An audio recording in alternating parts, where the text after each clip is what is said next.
de cómo hacernos mayores. Primera idea, el mayor que seré se construye hoy. Esto va sobre todo para los más jóvenes, porque hay algunos que ya son mayores ahora mismo, ya les ha alcanzado plenamente.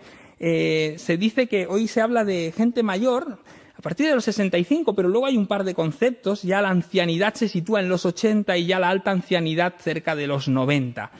Porque hoy en día nuestros mayores de 65 años no son ancianos. ¿Os acordáis cuando ibais al pueblo hace muchos años y la gente de 55 años se veían mayores, viejos, se veían muy estropeados por la vida? Esto ya no es así ahora en nuestra sociedad y menos en una ciudad como la nuestra, en Madrid. Llegáis muy bien a esas edades.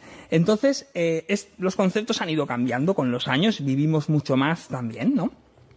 Como decía antes, la idea que transmite la Biblia sobre la vejez es una idea positiva. Pero Eclesiastés, que tiene su propia idea del asunto, dice en el último capítulo: acuérdate de tu Creador en los días de tu juventud, antes que vengan los días malos y lleguen los años de los cuales digas, ya no tengo en ellos ningún contentamiento.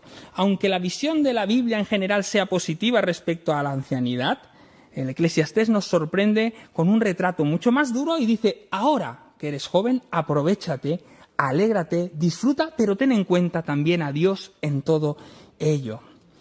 En la entrevista que leía al doctor Durantes decía que deberíamos de empezar a preocuparnos sobre cómo seremos de mayores a los 35. Ya llevo 10 años perdidos. Pero que la década de los 50 a los 60 es la más importante para construir unos mayores saludables. Y estoy seguro, hermanos, pensando en eso, él hablaba de salud, pero que en todas las áreas de la vida, el mayor que vamos a llegar a ser se construye hoy. ¿Cómo somos hoy? No esperemos llegar a 80 años para solucionar las cosas o los problemas, para poner solución a las relaciones que no funcionan en nuestra vida, para comprarnos ese apartamento en la playa que soñamos o aquí en la ciudad, para encontrar el trabajo de nuestros sueños a los 75 o los 80. No podemos esperar a eso. La vida, lo que seremos mañana, empieza a construirse hoy. ¿Qué tipo de mayor seremos? ¿Solo o acompañado? ¿Nostálgico o soñador, de los que miran siempre atrás o de los que miran hacia adelante? ¿Espiritual o incrédulo? ¿Feliz o amargado? Todo eso depende de qué construimos hoy en nuestras vidas. Y en una sociedad cuya esperanza de vida cada vez aumenta, tenemos muchas posibilidades de llegar a cumplir muchos años, pero también es importante cumplirlos no solo con salud física, sino también con salud espiritual y psicológica. Yo soy consciente que la vida a veces viene del revés, que hay personas a las que no se les puede pedir nada más porque la vida les dio una baraja o una mano de cartas tan mala que es muy difícil gestionarla. Pero quizás todos podríamos vivir con un ojo puesto en el hoy y uno en el mañana. Nuestra generación piensa mucho en lo del carpe diem, aprovechemos el momento, especialmente cuando vemos a algún joven que muere. Pero no podemos fiarlo todo. Aprovecha este día de hoy, porque quizás mañana Dios también te permite vivir y también tienes que pensar en ese día. Quizás deberíamos de vivir cada día como si fuera el último, pero teniendo en cuenta que quizás Dios nos permite llegar a los 100 años. Por eso conviene no esperar al último día para arreglar las cosas, no esperar al último momento para tomar decisiones importantes. Se trata de empezar a construir tendencias hoy ya, aunque seas muy joven, empezar a construir lo que vas a ser de mayor, lo que vas a ser cuando pasen los años. Y una vida más sana, más feliz, llena de sentido, con buenas relaciones, con un profundo sentido de vida o de fe, se construye desde ya. Así que el mayor que vamos a ser todos nosotros se construye ya, porque de hecho los seres humanos somos personas de hábitos y cuesta mucho luego cambiar nuestros hábitos, nuestra manera de ser y aquello que aprendemos. Segunda idea, envejece con gracia, por favor, es importantísimo. Todos conocéis algún viejito entrañable y todos conocéis algún viejito que no lo es. A veces el aspecto de un anciano despierta en nosotros compasión y ternura. Recuerdo un documental, y el documental recogía la historia de las mujeres detrás de los dictadores del siglo XX. Las mujeres detrás de los peores dictadores del siglo XX. Y en aquel documental entrevistaban a una dulce ancianita. Era una persona que no había roto un plato nunca, su cara dulce, de persona de más de 90 años, entrañable, la hacía parecer una buena persona, y dirías, le ayudaría a cruzar el paso de cebra, seguramente. Pero aquella persona, no sé si lo pronunciaré bien, Nexmije Oxa, fue la esposa de Enver Hoxha, dictador de Albania durante 41 años. Se le atribuyen miles de muertes directamente a ella. Cuando la estaban entrevistando, ella, con su aspecto afable y tranquilo en el sofá de su casa, decía que nada de aquello era cierto. Pero lo cierto es que estaba más que demostrado que ella era culpable. Falleció en el 2020, a los 99 años de vida, plácidamente. Suena un poco injusto, la verdad. El aspecto era entrañable, pero su vida estuvo carente y ausente del todo de gracia y de compasión. Seguramente envejecer no debe de ser sencillo cuando empiezan a aparecer los límites y los problemas de la edad. El apóstol Pablo nos recuerda que los frutos del Espíritu en la vida del creyente son amor, gozo, paz, paciencia, benignidad, bondad, mansedumbre, fe y templanza, que es lo mismo que el dominio propio. Todos esos frutos son frutos, se cultivan. La gracia en la vida, vivir una vida de gracia, no es un don, es un fruto que se cultiva día a día. Podemos cultivar una vida de gracia.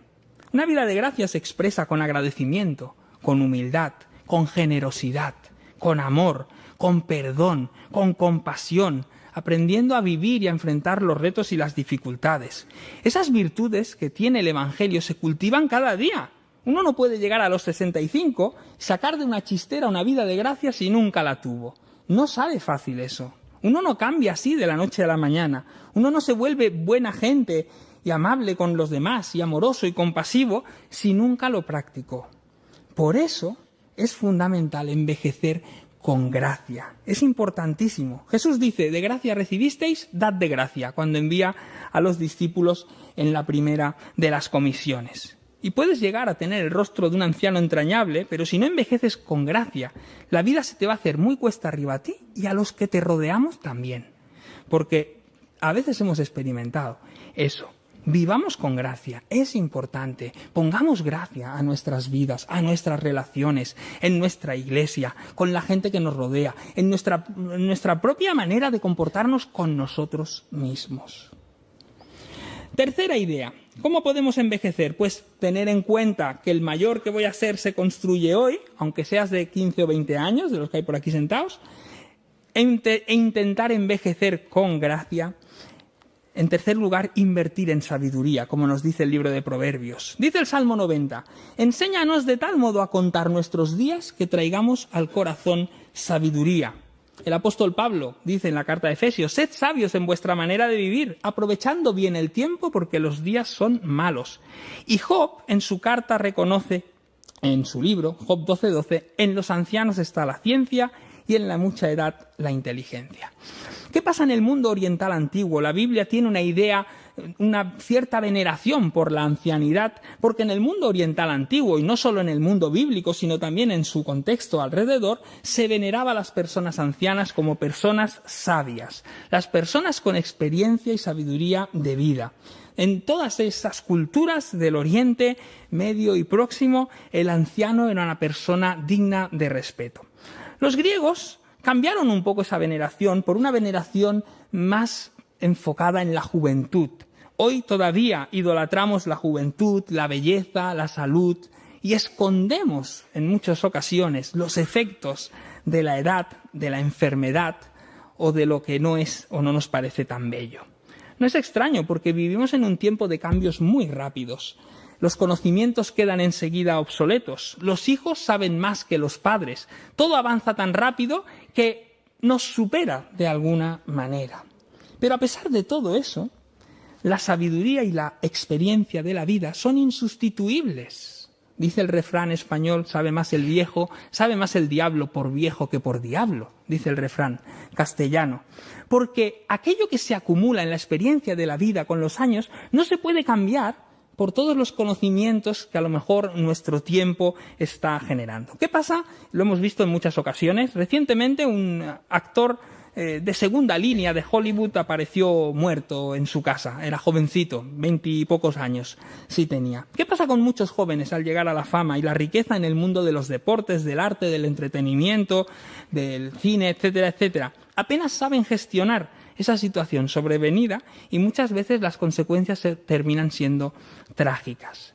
Porque para eso hace falta una cosa que solo se adquiere cada día un poquito, que es la madurez que da la vida.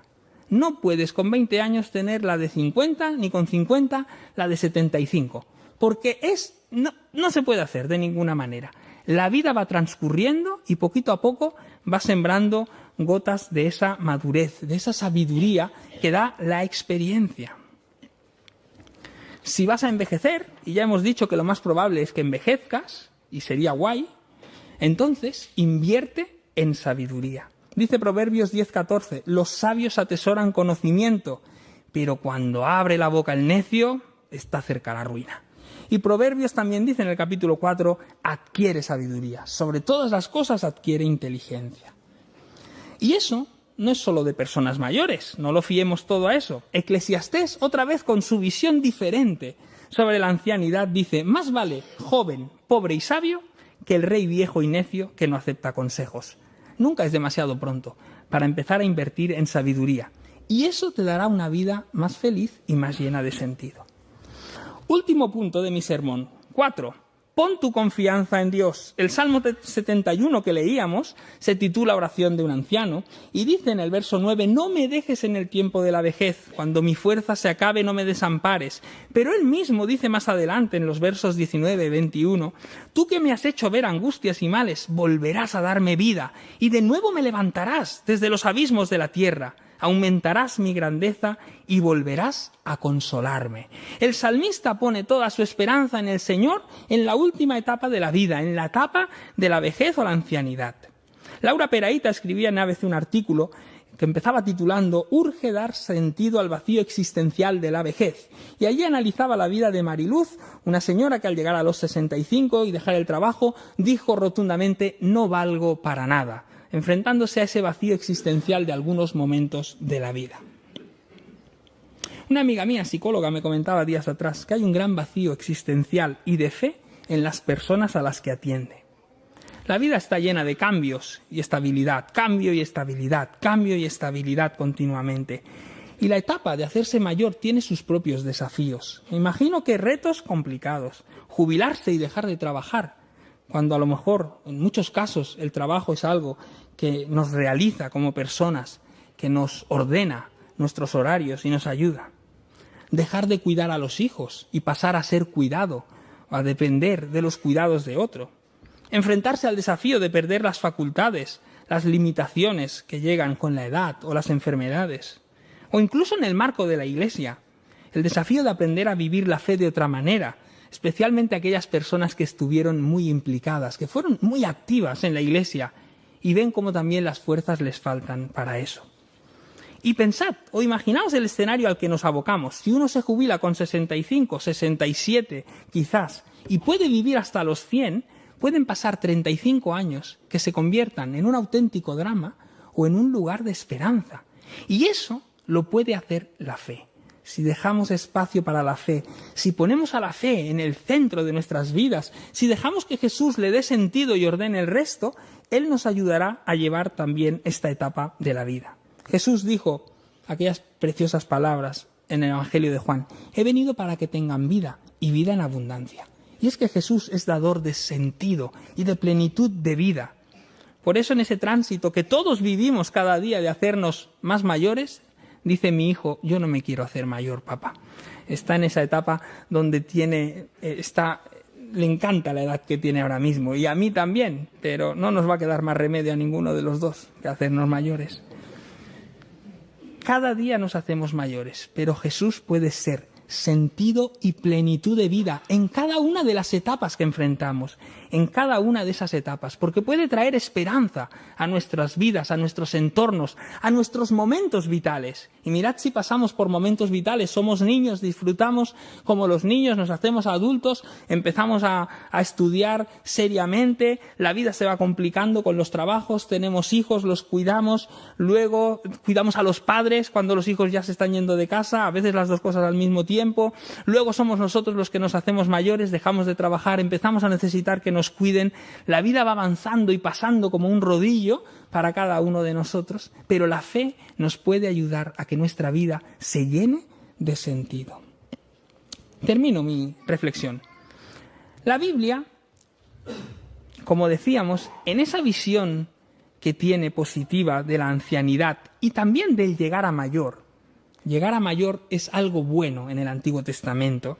La Biblia dice: de Abraham, que murió en buena vejez, Génesis 25:8. De Moisés, que murió cuando tenía 120 años, que sus ojos nunca se oscurecieron ni había perdido su vigor, Deuteronomio 34:7. Del rey David, que murió en buena vejez, lleno de días, de riquezas y de gloria, Primera de Crónicas 29:28. La visión de los escritores sagrados es que el envejecimiento es inevitable, pero podemos llegar hasta el final de nuestros días con el vigor que Dios nos da. Y no es lo mismo llegar sin vigor que con vigor.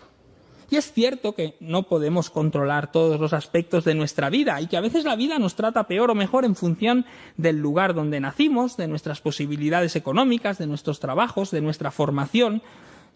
Hay un montón de cosas que influyen en ello, sobre las que tenemos algo de control, pero a veces es no tanto como el que quisiéramos. Pero sí podemos aplicar la fe a nuestras vidas para intentar construir esa persona mayor que llegaremos a ser algún día, trabajando desde hoy, envejeciendo con gracia, como decíamos, invirtiendo en sabiduría y poniendo toda nuestra confianza en Dios. Edouard Punset, el divulgador español, dijo en cierta ocasión: que todo el mundo se muera no quiere decir que yo me vaya a morir. No está demostrado. Y cierto es que hasta ahora, en principio, todos morimos, aunque también la Biblia, el apóstol Pablo dijo: un día los que hayamos quedado ascenderemos con el Señor. No sabemos muy bien cómo será eso. Cierto es que la Biblia también dice que está destinado para los hombres que mueran una sola vez y después de esto, el juicio. En principio todos tenemos que morir algún día. Pero Jesús le dijo a la hermana de Lázaro: yo soy la resurrección y la vida. El que cree en mí, aunque esté muerto, vivirá. Todo aquel que vive y cree en mí no morirá eternamente.